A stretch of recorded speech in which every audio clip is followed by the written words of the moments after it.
बिस्मिल्लाहिर्रहमानिर्रहीम। अस्सलाम वालेकुम। Rabbi ज़िदनी इल्मा। Today I have chosen another topic, that is a story from the second year book, and it's an interesting story about the willpower, about determination, and about hard work. This is the story that is Lincoln Gorge. Lincoln Gorge is one of Chinese story, and it is giving the message. So let me tell you something about the writer of the story. Its writer is Tu Pang Cheng. He was born in 1921, and he had at Shanxi. Shanxi, that is the old name of Shanxi. By profession, he was a journalist, writer, and a novelist. He has written some very famous novels. Most of his novels are about the armed forces, about war and peace and all that. So his most famous novel is Defend Yunnan, and another is In Peacetime. So both of these novels are very famous. The second one, In Peacetime, is about railway track. The railway track that was constructed in Chengdu. So this story is also about this railway track, Baoqi Chengdu railway track, and another name is Baoji Chengdu railway. It was the first electrified railway track, and it was completed in 1958. That was the connection between northern and southern part of China, and its length is 669 kilometers. It's so long track, and it is very difficult because this track was constructed in the mountains and among those gorges, and this was very difficult, and there were many rocks and many difficulties in construction of this gorge. So let me tell you where it is. This is one of the gorge, Lincoln Gorge. Lincoln is name, and gorge is the narrow valley between hills or mountains. This is the narrow valley between hills or mountains, and there are rocky walls, and most of the time there are the stream. So this is called gorge. Gorge किसे कहते हैं? एक तंग व तारीक घाटी को कहा जाता है कि जिसके इर्द गिर्द चट्टानें होती हैं, और चट्टानों के दरमियान से तंग व तारीक जगह होती है जिसमें रोशनी भी ज़्यादा नहीं पड़ती, और ज़्यादातर उसमें से कोई नदी या नहर बहती है। तो ये लिंकन गॉर्ज की स्टोरी है, जिसमें कि यहाँ पर एक रेलवे ट्रैक बनाया जाता है, इलेक्ट्रिक रेलवे ट्रैक है, जो कि चाइना के नॉर्दर्न पार्ट को उसके साउदर्न पार्ट से कनेक्ट करता है। अब इसमें बहुत से लोग कंस्ट्रक्शन में इन्वॉल्व हैं, बहुत से लोग इसमें पार्ट अपना अदा कर रहे हैं। ये स्टोरी जो बंदा नरेट करता है, जो नरेटर ऑफ द स्टोरी है, that is the chief of the material department. Material department का वो चीफ है, और वो अपनी स्टोरी को नरेट करता है। इसके अलावा स्टोरी की सेटिंग क्या है? सेटिंग हम देख लेते हैं कि ये जैसे कि बताया कि ये पाओकी चेंगतू रेलवे ट्रैक है, और चेंगतू रेलवे ट्रैक में वहाँ पर इसकी कंस्ट्रक्शन हो रही है। और ये क्या है? हकीकत में यह एक केव है और एक गॉर्ज है, और इस गॉर्ज के दरमियान उसकी कंस्ट्रक्शन हो रही है। इसी तरह से इसका जो टाइम है, इवनिंग का टाइम है, और स्नोई और विंटरी सीज़न है, और बर्फ़बारी हो रही है, और शदीद बर्फ़बारी में लोग जो है वो अपना काम कर रहे हैं। इसमें कुछ कैरेक्टर्स इन्वॉल्व हैं। सबसे पहला कैरेक्टर नैरेटर का आ गया, जो कि चीफ है मटेरियल डिपार्टमेंट का। इसके अलावा चेंग यू का कैरेक्टर आ गया। चेंग यू एक छोटा बच्चा है, 7 से 8 साल का बच्चा है, जो कि एक केव में वो रहता है, और उसके साथ उसकी एक छोटी सिस्टर है जिसका नाम है पाओ चेंग। और वो बच्चा अपनी छोटी सिस्टर का एक लुक आफ्टर करता है, क्योंकि उसके पेरेंट्स जो हैं वो उस रेलवे ट्रैक की कंस्ट्रक्शन में वो काम करते हैं। तो स्टोरी कुछ इस तरह से स्टार्ट होती है कि जो चीफ ऑफ मटेरियल डिपार्टमेंट है, वो सख्त बर्फ़बारी हो रही है, और 1.5 फुट से ज़्यादा बर्फ़ पड़ चुकी है, और उसने तकरीबन 40 किलोमीटर का रास्ता तय करना है, और तंग व तारीक घाटी है, और उसमें कुछ बहुत मुश्किल रास्ता है। और उसके अलावा क्योंकि तूफ़ान है, आंधी है, और उसके साथ साथ बर्फ़ के जो गाले हैं वो चक्कर काटते हुए उसके ऊपर गिर रहे हैं, और शदीद सर्दी, उस सर्दी में वो जा रहा है, क्योंकि उसने अपने मटेरियल डिपार्टमेंट पे पहुंचना है जहां पर काम चल रहा है। अब उसे दिखाई देता है कि वहाँ पर कुछ जो क्रिस क्रॉस वायर्स हैं वो नज़र आ रही हैं, और जो केबल्स हैं वो सामान उठा के ऊपर इधर से उधर वो एक पहाड़ी से दूसरी पहाड़ी पर ले जा रही हैं, और उसे मशीनों की और सीमेंट मिक्सर की और ड्रिलिंग मशीन की और इस तरह की मुख्तलिफ मशीनों की उसे आवाज़ें सुनाई दे रही हैं।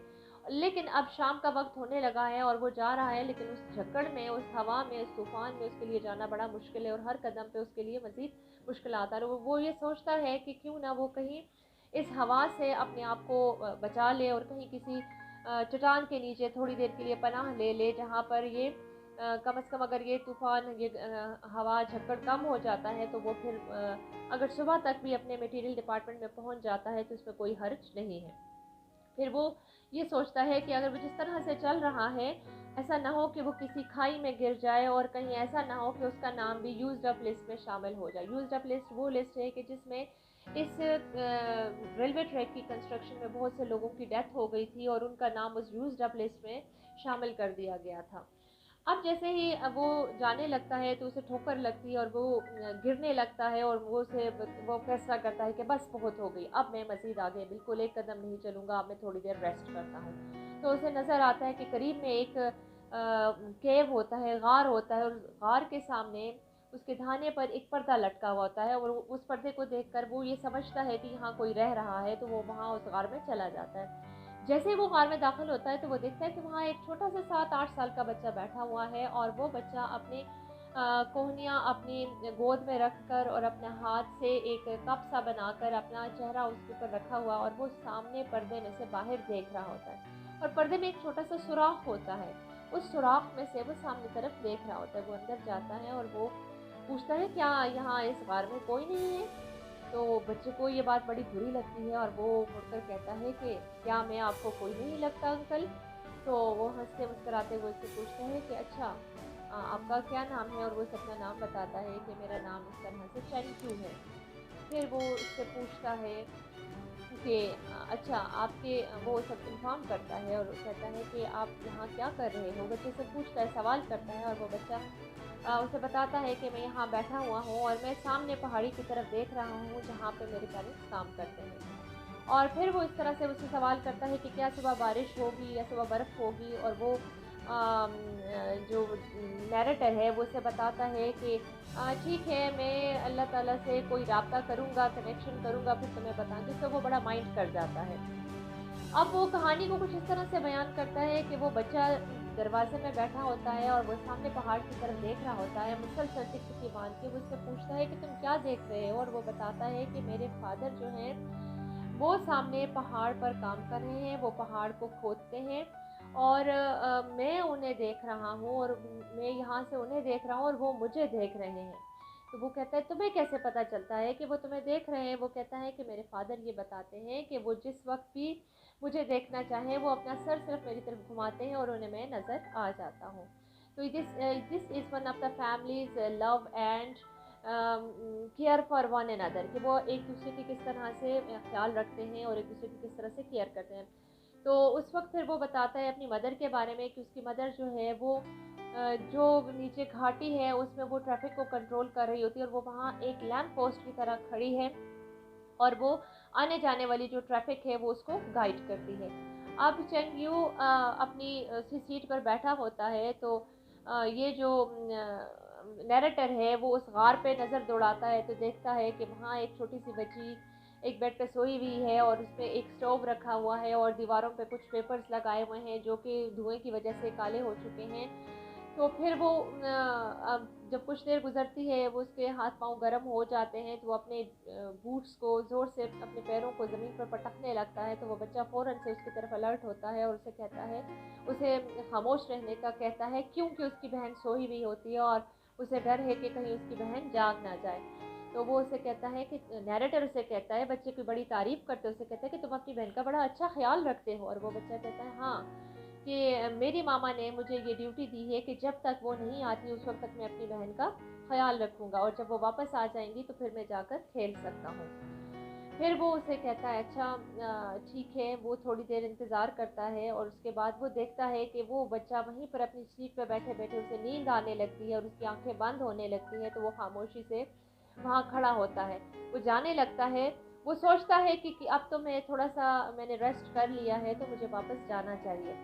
तो इस दौरान में वो बच्चे की आंख खुलती है और वो उसे कहता है कि तुम जाकर सो जाओ, तुम आराम कर लो। वो बच्चा कहता है कि नहीं, मेरे मामा और बाबा कहते हैं कि मुझे a man should never leave his post, कि जिसको जो काम दिया जाता है उसको वो ड्यूटी छोड़नी नहीं चाहिए। हमें अपने काम से गफलत नहीं करनी चाहिए, हमें अपना काम जो है उसमें उसको छोड़ना नहीं चाहिए, हमें अपनी जिम्मेदारी जो है उसको निभाना चाहिए।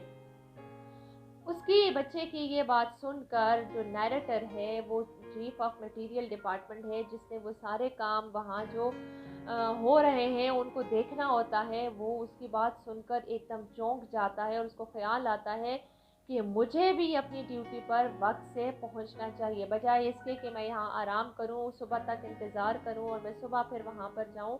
तो वो दिल में सोचता है कि क्यों ना मुझे भी इस बच्चे की तरह जिम्मेदारी का एहसास होना चाहिए और मुझे वक्त से पहले अपनी ड्यूटी पर पहुंचना चाहिए।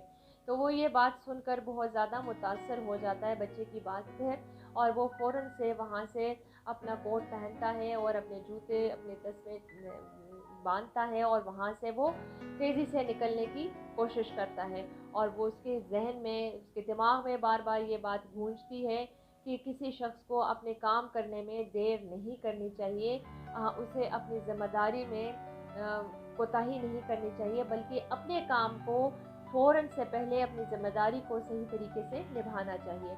तो हमें इस स्टोरी से ये सबक मिलता है कि हमें भी अपने कामों में अपनी ज़िम्मेदारी को सही तरीके से अदा करना चाहिए।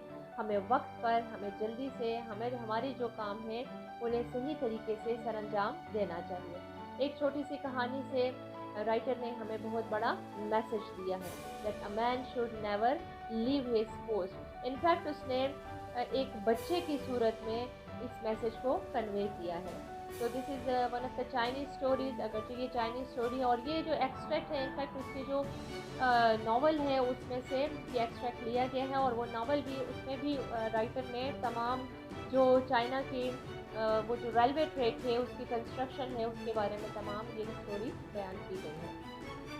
तो this is a very beautiful message in the form of a short story.